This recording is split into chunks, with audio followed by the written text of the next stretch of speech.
1450 KMMS, 1340 KPRK. My name is Chris Griffin. In the studio with me for the first time, and a pleasure to meet him face to face. Welcome to 1450 KMMS, 1340. Representative Steve Daines, thank you for your time. Hey, it's good to be in my hometown of Bozeman today. We do have a number of questions submitted via email, but this first question came from a phone call early Friday morning from a 12-year-old Tommy. My mom wants to know, what is the biggest problem facing our state, and what are you doing about it? You know, Tommy, I travel all over the state in my pickup.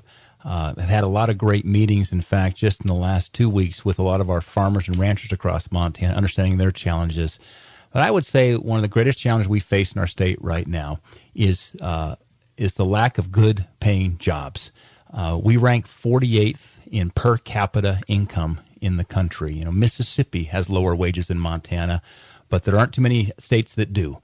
And so we need to not only fight for more jobs, but more high-paying jobs. And there's great opportunities here in Montana, and it's been said our greatest exports are our cattle, our grain, and our children, because our kids can't find good, high-paying jobs here in Montana. I experienced that. I went to kindergarten through college here in Bozeman, graduated with an engineering degree from Montana State University, and had to leave for several years to find a good, high-paying job before I could come back home. And so I think that's one of the greatest challenges. So I hope, Tommy, we can keep working on policies that will allow Tommy, when he graduates, that he'll have a chance to stay in Montana if he wants to. Is there anything Washington can do about Montana wage stagnation? Boy, you know, there really is. And it's probably what we need to do here to rein in our federal government. Some of the regulations that are going on that are affecting our natural resources industry here in Montana, you know, in the western part of the state, it'd be in some of our timber and mining operations. In the eastern part of the state, certainly it'd be in our coal, oil, and natural gas development. And these are good, high-paying jobs. And I'm very concerned that President Obama and the regulations we see coming out of the EPA are really declaring war on the middle class in America and the middle class here in Montana. You know, I've had some very good conversation with the unions, the pipe fitter unions, the rail unions, the Boilermakers, who see these regulations coming out of Washington that are really going to kill our natural resource industry. And if you look on a chart of where are the good, high-paying jobs in Montana, a lot of those are natural resource. So there's a place we can start. Mark feels that there are simply too many laws, and he has suggested that before Congress passes another, it should be forced to repeal 2 existing laws. Is that a realistic solution? You know, I tell you, there are too many laws on the books. In fact, sometimes the taxpayers are safest when Congress is not in session, because Congress sometimes does more harm than good with the laws they pass.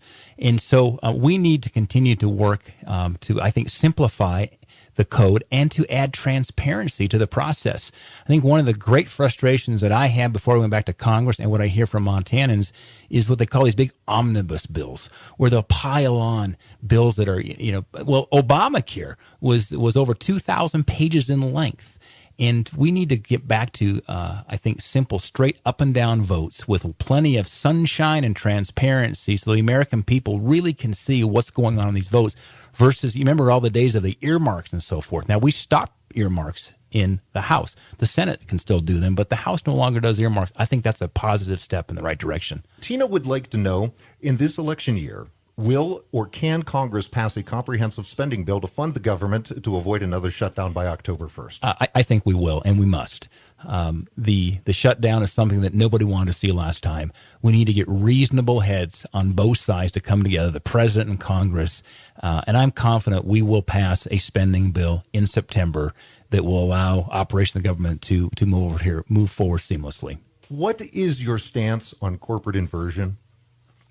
Well, that's a topic that's been certainly getting a lot of discussion, both in Washington and on radio talk and so forth. I think we really first have to start with what is causing these corporate inversions. What policies that are going on in Washington that are driving companies to try to go through this, you know, these gymnastics of these of tax avoidance? The challenge we face, the root cause, is we have a tax code and tax structure today that does not incentivize American companies to stay in America. We need to reform our tax code so that American companies believe that this is the best place to do business instead of taking their business overseas. You realize we have the highest business tax rate in the industrialized world.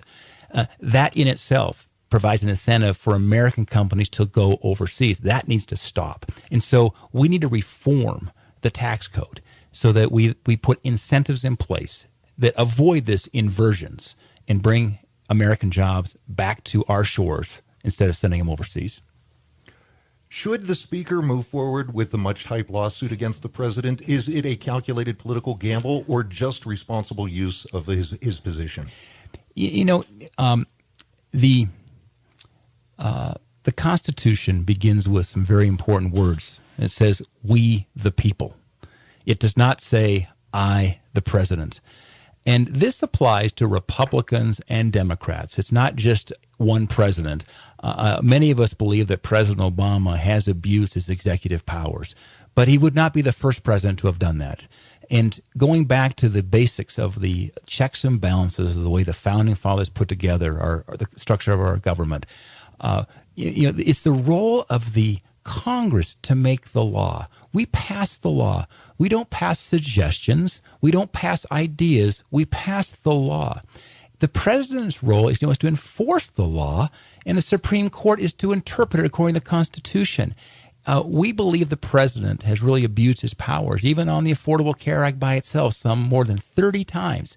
He has made decisions with, as he said, with his cell phone and his pen, as he said in the State of the Union address. And so it is time for Congress to stand up and say, whether you're a Republican or a Democrat in the Oval Office, you need to respect the Constitution and you need to respect the rule of law. And that is why the Congress moved forward here in terms of challenging the president on some of the abuse of these powers. Representative Steve Daines, it's a pleasure to sit down finally across the table face to face and have a conversation with you. Thank you for your time. Hey, thanks, Chris. Thanks for having me on.